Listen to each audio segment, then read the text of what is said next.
शांति अब एक कदम दूर है। वहीं पर अगले दिन ही मिसाइलें गिरने लगी। अमेरिका और इजराइल ने मिलकर ईरान पर अटैक कर दिया और उनके सर्वोच्च नेता अमानुल्लाह खामनेई की हत्या हो गई। यह खबर दुनिया के लिए एक झटका थी, जो कि इस युद्ध को महायुद्ध में तब्दील करने में लग गया। यह हमला एक दिन में नहीं हुआ, इसके पीछे दशकों का टकराव था, राजनीतिक महत्वाकांक्षा थी और भी सारे फैक्टर थे, जो कि इसने एक बड़े युद्ध का रूप ले लिया। और ये एक ऐसी शतरंज थी जो कि 1979 से खेली जा रही थी। 1979 से पहले इजराइल और ईरान के जो संबंध थे बहुत अच्छे हुआ करते थे। 1970 से पहले शाह मोहम्मद पहलवी, जो कि ईरान के सर्वोच्च नेता थे, और ईरान और इजराइल का संबंध उस समय बहुत अच्छा हुआ करता था। दोनों को अरब राष्ट्रवाद से खतरा था, इसलिए वो लोग एक मंच पे थे और एक दूसरे को सपोर्ट करते थे, इसलिए उनमें एक संबंध स्थापित था। लेकिन 1979 में इस्लामिक क्रांति ने सारा खेल बदल दिया। अयातुल्लाह खुमैनी सत्ता में आ गए और इजराइल को शैतानी राज्य घोषित कर दिया और तेहरान में PLO का दफ्तर भी खोल दिया। और यहीं से ये टकराव स्टार्ट होता है और जो कि महायुद्ध का रूप धारण कर लेता है। ईरान ने एक खास रणनीति अपनाई, प्रॉक्सी वॉर की। मतलब वो खुद सामने से लड़ाई नहीं करना चाह रहा था, यूं कहें कि उसने संगठनों के द्वारा इस युद्ध में इनडायरेक्टली इन्वॉल्व हुआ।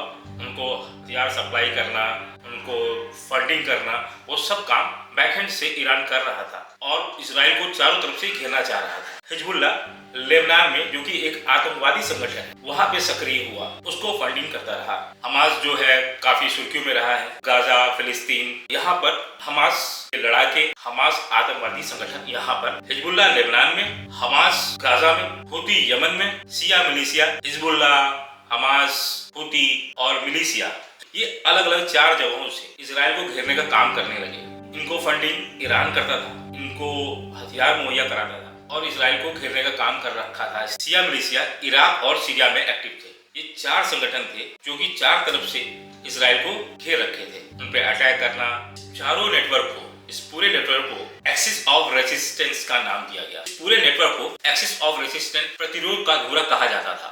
मतलब कि इजराइल को चारों तरफ से घेरो। और इसी प्रॉक्सी वॉर के चलते ईरान ने अपने आप को और मजबूत करने के लिए न्यूक्लियर परमाणु हथियारों को बनाने में, और यही मेन मुद्दा बना युद्ध का, परमाणु हथियार रखने, उनका समर्थन करने और उनकी खेप दिन पर दिन बढ़ाने के चक्कर में ही ईरान आज घिरा हुआ है। एक समझौता होता है joint comprehensive plan of action का। ये कहा गया कि ईरान अपनी परमाणु गतिविधियों को रोक दे, इसके बदले ईरान से सारे प्रतिबंध हटा लिए जाएंगे। 2018 में डोनाल्ड ट्रंप ने इस डील को तोड़ दिया और ईरान पर फिर से प्रतिबंध लग गए। लेकिन ईरान माना नहीं और उसने अपना परमाणु कार्यक्रम आगे जारी रखा। और इसी बात का डर इजराइल को सता रहा था। इसी बात से इजराइल डर रहा था कि अगर गलत हाथों में परमाणु हथियार चले गए, जो कि ईरान कर रहा था, क्योंकि आतंकवादी संगठनों को सप्लाई देना, फंडिंग, तो इस वजह से इजराइल डरा हुआ था कि अगर गलत हाथों में अगर चला जाएगा हथियार, तो इससे इजराइल को और देशों को नुकसान हो सकता है। ये वो कारण था जो कि इजराइल डरा हुआ था। 7 अक्टूबर 2023 इजराइल के लिए एक काला दिन था।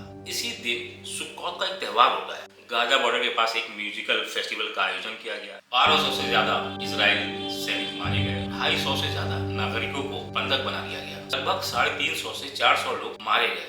लेकिन ईरान का कहना था कि ये हमला हमने नहीं कराया और अमेरिका ने भी इस पे कोई प्रतिक्रिया नहीं दी। उसने भी ये मान लिया कि ये ईरान ने नहीं किया होगा। लेकिन इजराइल ये जानता था कि हमास को साल दर साल फंडिंग होना, इस बात का इशारा कर रहा था कि इसके पीछे ईरान का ही हाथ है। इसलिए इजराइल ने अगले दिन युद्ध का ऐलान कर दिया। इजराइल ने गाजा पर अटैक कर दिया और भारी तबाही मचाई। मरने वालों की संख्या कम से कम 40,000 पहुंच चुकी थी और उसमें बहुत से ऐसे थे जो विस्थापित हो चुके थे।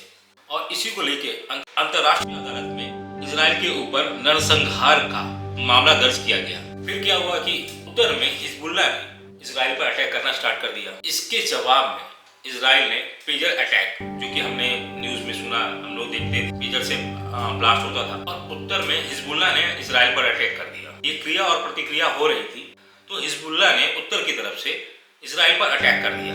हिजबुल्लाह प्रमुख हसन नसरुल्लाह बेरूत में इजरायली हमले में मारा गया। और ईरान की राजधानी में जिस दिन राष्ट्रपति का शपथ समारोह हो रहा था, उसके अगले ही दिन हमास का राजनीतिक प्रमुख इस्माइल हनिया, उसी दिन उसकी हत्या कर दी गई। लेकिन इजराइल ने इसको मना कर दिया कि ये हमला हमने नहीं किया है। लेकिन ये मोसाद का जॉइंट ऑपरेशन माना जा सकता है। दिसंबर 2024 में सीरिया में भी सत्ता परिवर्तन हो गया। इजराइल ने सीरिया पे अटैक किया और ईरान का जो हथियार था उसको नष्ट कर दिया। नतीजा यह हुआ कि एक्सेस ऑफ रेजिस्टेंस, हमास कमजोर हो गया, सीरिया में सरकार गिर गई, हिजबुल्लाह कमजोर हो गया, असद की सरकार गिर गई, हुती दब गए। इजराइल ने दमिश्क में ईरानी दूतावास पर अटैक किया और इसमें IRGC के काफी अधिकारी मारे गए। ईरान ने जवाब देने के लिए इजराइल पर फिर से अटैक कर दिया, लेकिन अमेरिका, ब्रिटेन, जॉर्डन, फ्रांस ने मिलकर इस ड्रोन को और मिसाइलों को इंटरसेप्ट कर लिया। पहली बार हुआ था कि ईरान ने डायरेक्ट अटैक किया था इजराइल पर।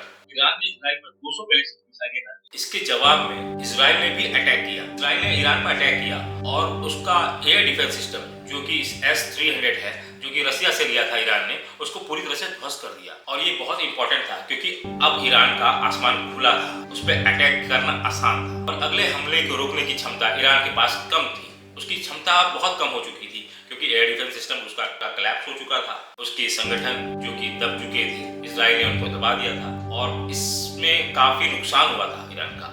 और इसके साथ 13 जून 2025 को इजराइल ने बड़ा अटैक किया। परमाणु वैज्ञानिक परमाणु ठिकाने और सैन्य ठिकानों को उसने अपना निशाना बनाया। एक दिन पहले ही IAEA ने यह कहा था कि ईरान अपने परमाणु अप्रसार संधि का हनन कर रहा है। ईरान ने जवाब में काफी भारी मात्रा में बैलिस्टिक मिसाइलें इजराइल पर दागी। जवाब में ईरान ने सुसाइड ड्रोन्स और बैलिस्टिक मिसाइल से इजराइल पर हमला कर दिया और अमेरिका भी चुपचाप ये सब चीजें देख रहा था। फिर 21 जून को डोनाल्ड ट्रंप ने अमेरिका ने ईरान के परमाणु ठिकानों पर अटैक किया। ये जो ईरान के परमाणु ठिकाने थे, ये जमीन में बहुत गहरे थे। इनको मारने के लिए अमेरिका ने अपने स्पेशल बंकर बस्टर का यूज किया था और ईरान का मानना था कि उसका परमाणु कार्यक्रम बंद नहीं हुआ है। वह गुपचुप तरीके से इस काम को आगे बढ़ा रहा था और इनरिचमेंट के करीब पहुंच रहा था। 22 जुलाई ईरान के विदेश मंत्री ने कहा कि ईरान न्यूक्लियर इनरिचमेंट बंद नहीं करेगा, वो परमाणु संवर्धन करता रहेगा। ईरान कमजोर तो हो चुका था लेकिन वो टूटा नहीं था। वो अपने आप को फिर से तैयार कर रहा था एक नई जंग के लिए। 2026 में ईरान में भी जन आंदोलन स्टार्ट हो गया।